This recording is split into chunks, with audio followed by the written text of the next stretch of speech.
আজ যদি সব বিক্রি হয়, মায়ের জন্য ওষুধ আনবো আর মীরার জন্য একটু চাল ডাল। কিন্তু ভাগ্য ভাগ্য সবসময় গরিবের কাঁধে সবচেয়ে ভারী বোঝা চাপায়।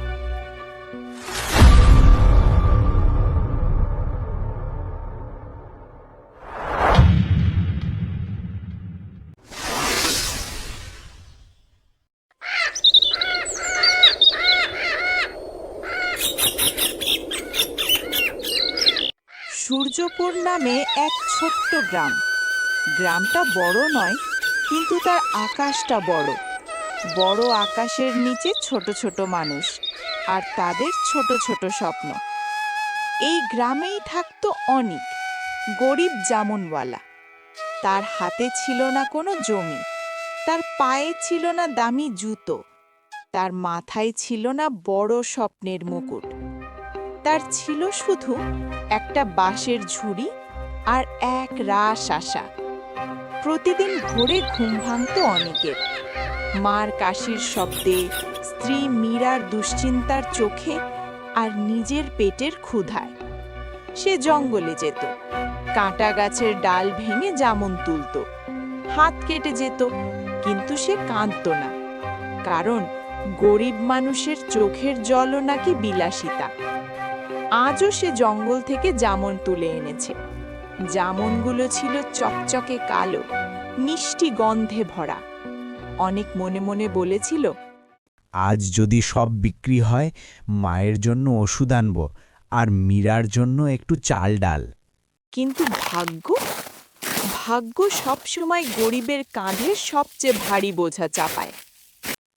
গ্রামের মোড়ে দাঁড়িয়ে সে ডাকছিল, জামুন নিন, টাটকা জামুন, মিষ্টি জামুন। দুজন লোক গেল, তাকালো, তারপর চলে গেল। তিনজন গেল, মুখ ঘুরিয়ে নিল। অনিকের গলা শুকিয়ে এলো, তার চোখে রোদ পড়ল, তার কাঁধে ঝুড়ির ভার বাড়ল। ঠিক তখনই একজন লোক দাঁড়ালো। লোকটার চোখে ছিল সন্দেহ আর মুখে ছিল তাচ্ছিল্য। ভাই, কেজি কত? 50 টাকা কেজি। 50? তোমার জামুনে কি রূপোর গুড়া মাখানো নাকি রাজবাড়ির ফল? ভাই, একদম জঙ্গল থেকে আনা, টাটকা। এখন জিনিসপত্র সবই তো দামি। 20 টাকা কেজি দিলে নেব, না হলে চলে যাচ্ছি। 20 টাকা খুব কম, আমার খরচই উঠবে না ভাই। তাহলে থাক, গরিবের সাথে গরিবের দরদাম করতে এসেছি। দেখছি তুমি তো বড়লোক হতে চাইছো। ভাই, আপনি যান, আমি জোর করছি না।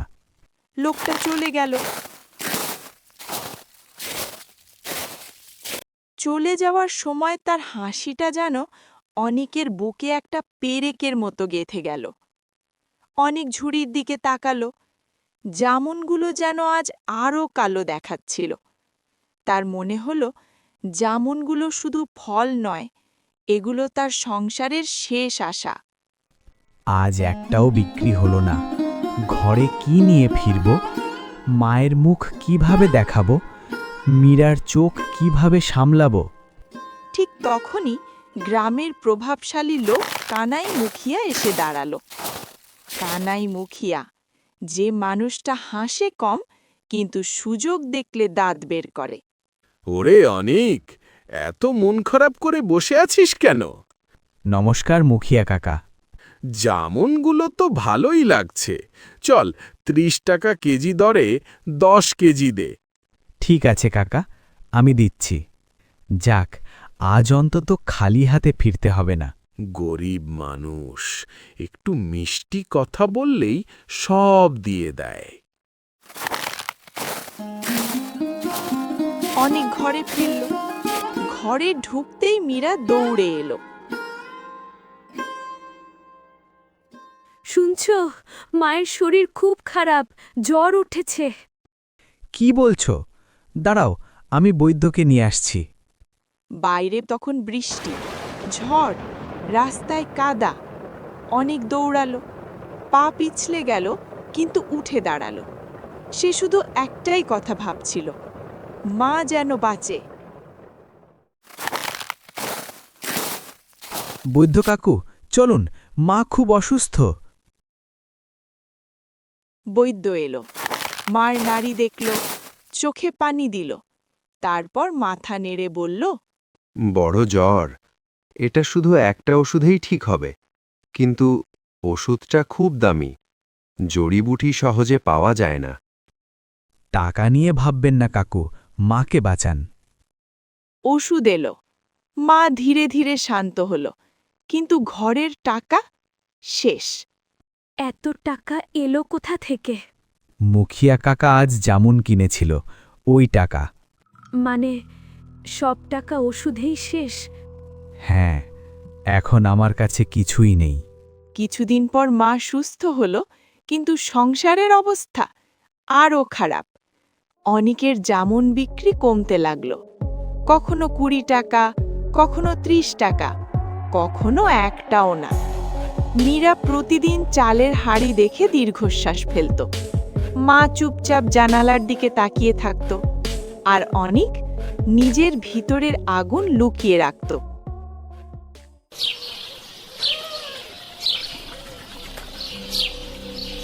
একদিন সকাল, ঘরে এক মুঠো চালও নেই। শুনছ, আজ ঘরে কিছু নেই, একটু আটা, একটুও নেই। চিন্তা করো না মীরা, আমি কিছু ব্যবস্থা করব। অনেক উঠোনে দাঁড়িয়ে আকাশের দিকে তাকালো। তার চোখে জল, কিন্তু গলায় কাঁপন নেই। হে ঈশ্বর, আজ আমার সব জামুন যেন বিক্রি হয়। আজ যদি কিছু না হয়, আমরা না খেয়ে থাকব। সে আবার জঙ্গলে গেল, জামুন তুলল, ঝুড়ি ভরল, আর বেরিয়ে পড়ল। জামুন নিন, টাটকা জামুন, মিষ্টি জামুন। পুরো গ্রাম ঘুরে কেউ কিনল না। দুপুর গেল, সন্ধ্যা নামল, অনেকের গলা ভেঙে এলো। সে এক গাছের নিচে বসে পড়ল, ঝুড়ির জামুনে একটু একটু পচন ধরছে। সকাল থেকে সন্ধে একটাও বিক্রি হলো না। হে ঈশ্বর, আমার কষ্ট কবে শেষ হবে? ঠিক তখন দূর থেকে এক সুর ভেসে এলো। ভিক্ষা দেহি, তুমি এক দেবে, ঈশ্বর তোমাকে শত দেবে।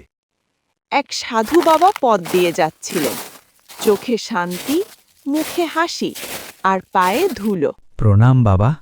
আয়ুষ্মান ভব। কি হয়েছে বেটা, মুখ এত মলিন কেন? বাবা, আজ কিছুই বিক্রি হয়নি, ঘরে খাবার নেই, আমার কাছে 1 টাকাও নেই। তাহলে কিছু জামুন দিতে পারবি? অনেক ঝুড়ির দিকে তাকানো, এই জামনই ছিল তার শেষ আশ্রয়। কিন্তু সে ভাবল, যাই হোক, পচে যাওয়ার চেয়ে কারুর পেটে যাক। বাবা, সব ঝুড়িটাই নিয়ে যান। সব নিলে তুই কি বিক্রি করবি? কাল আবার তুলব বাবা, আপনি নিয়ে যান। কিন্তু আমি এত বড় ঝুড়ি কিভাবে নিয়ে যাব? আপনি বলুন কোথায় যাবেন, আমি পৌঁছে দিয়ে আসি। সাধু একটু হাসলেন, তারপর বললেন, ঠিক আছে বেটা, চল আমার সাথে। সাধু আর অনেক জঙ্গলের ভিতর দিয়ে হাঁটতে লাগল। চারিদিকে ঝিঁঝি পোকার ডাক, বাতাসে পাতার ফিসফাস। অনেকের বুক কাঁপছিল, কিন্তু ভয় নয়, কৌতূহল। কিছুক্ষণ হাঁটার পর তারা পৌঁছল এক ছোট কুটিরে। কুটিরটা খুব সাধারণ, কিন্তু তার চারপাশে একটা অদ্ভুত শান্তি। সাধু বললেন, ধন্যবাদ বেটা, তোর মন ভালো। বাবা, ধন্যবাদ দেওয়ার কিছু নেই, এটা তো আমার কর্তব্য। সাধু একটু চুপ করলেন, তারপর ভিতর থেকে একটা ছোট্ট খাঁচা বের করলেন। আমি তোকে কিছু দিতে চাই। আমাকে? কিন্তু বাবা, আমি তো কিছু চাইনি। তুই লাভের আশা ছাড়াই আমাকে সব দিলি, এখন আমি কি তোকে কিছু দেব না? সাধু খাঁচা খুললেন, একটা সুন্দর পাখি বেরিয়ে এলো। রং খুব সাধারণ, কিন্তু চোখ দুটো যেন মানুষের মতো। এর নাম রাগিনী, আজ থেকে এটা তোর। পাখি? আমি এটা কিভাবে নেব বাবা? এটা তো আপনার। এটা সাধারণ পাখি না, এটা তোর ভাগ্যের চাবি। যতদিন এটা তোর সাথে থাকবে, তোর ভাগ্য উজ্জ্বল থাকবে। কিন্তু একটা শর্ত, এর সত্যিটা কাউকে বলবি না। ঠিক তখনই পাখিটা কথা বলল, শোনো অনেক, কাউকে বলবে না, আমি জাদু করি। আমি কথা দিলাম। অনেক পাখিটাকে নিয়ে বাড়ি ফিরল। তার মনে হচ্ছিল আজ যেন সে একটা নতুন আলো হাতে পেয়েছে। সেই রাতেই অদ্ভুত একটা ঘটনা ঘটল।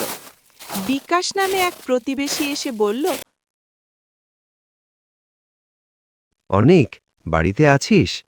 আজ আমার মেয়ের জন্মদিন ছিল, খাবার অনেক বেঁচে গেছে, নষ্ট হবে তাই তোদের দিয়ে গেলাম। ভাই, ধন্যবাদ।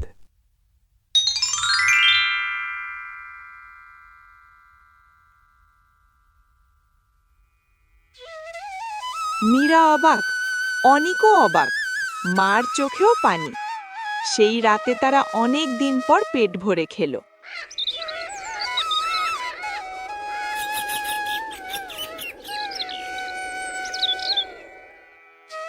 পরদিন অনেক জামুন নিয়ে বেরোলো, আর আশ্চর্য, কেউ দরদাম করল না।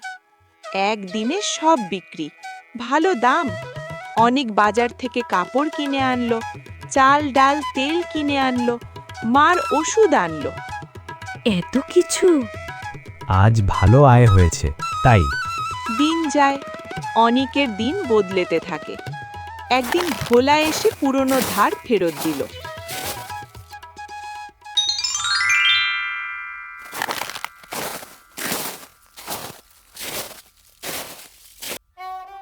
একদিন আরেকজন এসে সাহায্য করলো। মানুষ হঠাৎ খুব ভালো ব্যবহার করতে লাগলো। মীরা সন্দেহ করলো। শুনছ, আমার মনে হয় রাগিনীর জন্যই সব হচ্ছে। চুপ, এই কথা বলা যাবে না। কিন্তু গ্রামের অন্য ফলওয়ালারা জ্বলে উঠল। তাদের চোখে অনিকের উন্নতি আগুনের মতো লাগলো। ওর সব জামুন বিক্রি হয়ে যায়, আর আমরা বসে থাকি। চল, মুখিয়ার কাছে লাগাই। ফলওয়ালারা মুখিয়াকে মিথ্যে অভিযোগ দিল।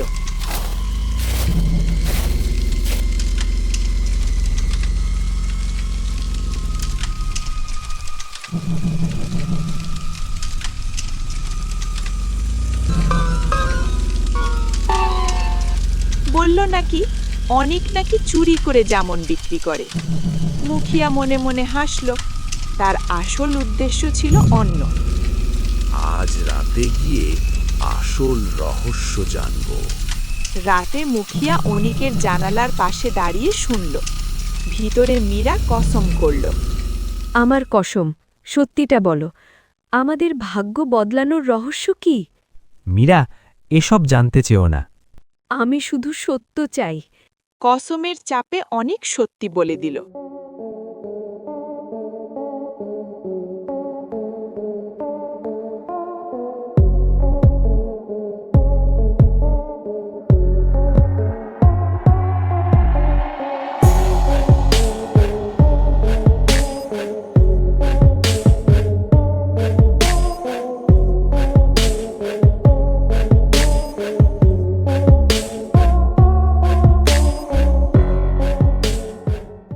আর মুখিয়া সব শুনে ফেলল।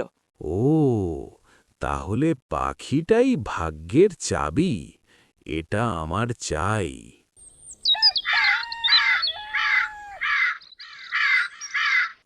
পরদিন মুখিয়া লোকজন নিয়ে এলো। চেঁচামেচি শুরু হলো, ভিড় জমল।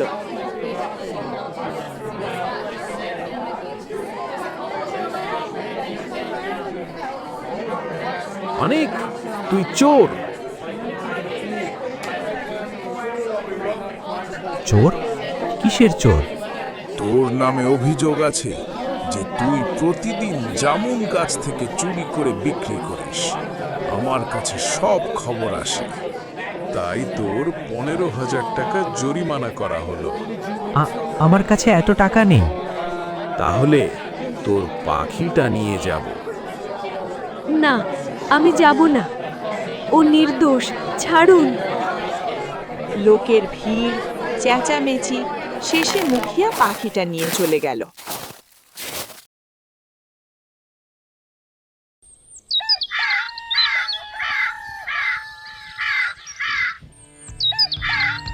পাখি চলে যেতেই অনিকের ভাগ্য আবার অন্ধকার। জামুন বিক্রি বন্ধ, ঘরে খাবার নেই। এদিকে মুখিয়ার ভাগ্য উঠতে শুরু করলো। এক ব্যবসায়ী এলো, মুখিয়া কম দামে জমি কিনে দ্বিগুণ দামে বিক্রি করলো, কিন্তু একদিন ভুল করে খাঁচা খোলা রেখে দিল। রাগিনী উড়ে পালালো।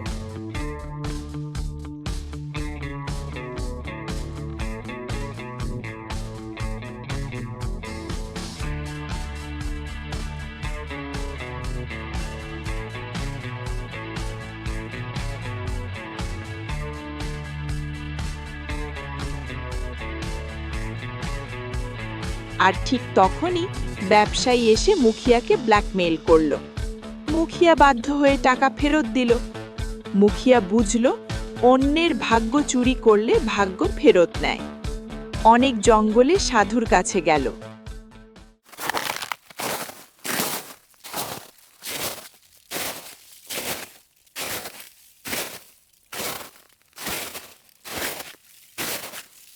কাঁদল।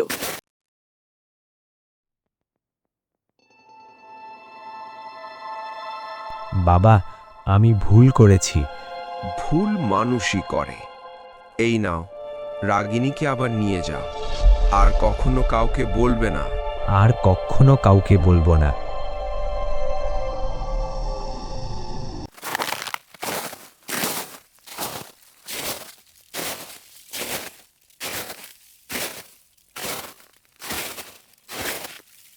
রাগিনী ফিরে আসতেই অনেকের ভাগ্য আবার উজ্জ্বল হলো। কিন্তু এবার অনেক শুধু ধনী হলো না, সে আরও দয়ালু হলো। কারণ সে বুঝেছিল ভাগ্য চুরি করে পাওয়া যায় না, ভাগ্য অর্জন করতে হয়। ভাগ্য আসলে কোনো জাদুর পাখি নয়, ভাগ্য হলো মানুষের মন। যে মন লোভে ভরে যায় তার হাত থেকে সুখ উড়ে যায়, আর যে মন দান করতে জানে তার কাছে সুখ নিজে থেকেই ফিরে আসে। বন্ধুরা, গল্পটা ভালো লাগলে ভিডিওটা লাইক করুন, চ্যানেল সাবস্ক্রাইব করুন, শেয়ার করুন আর কমেন্টে আপনার মতামত জানান। আবার দেখা হবে পরের গল্পে।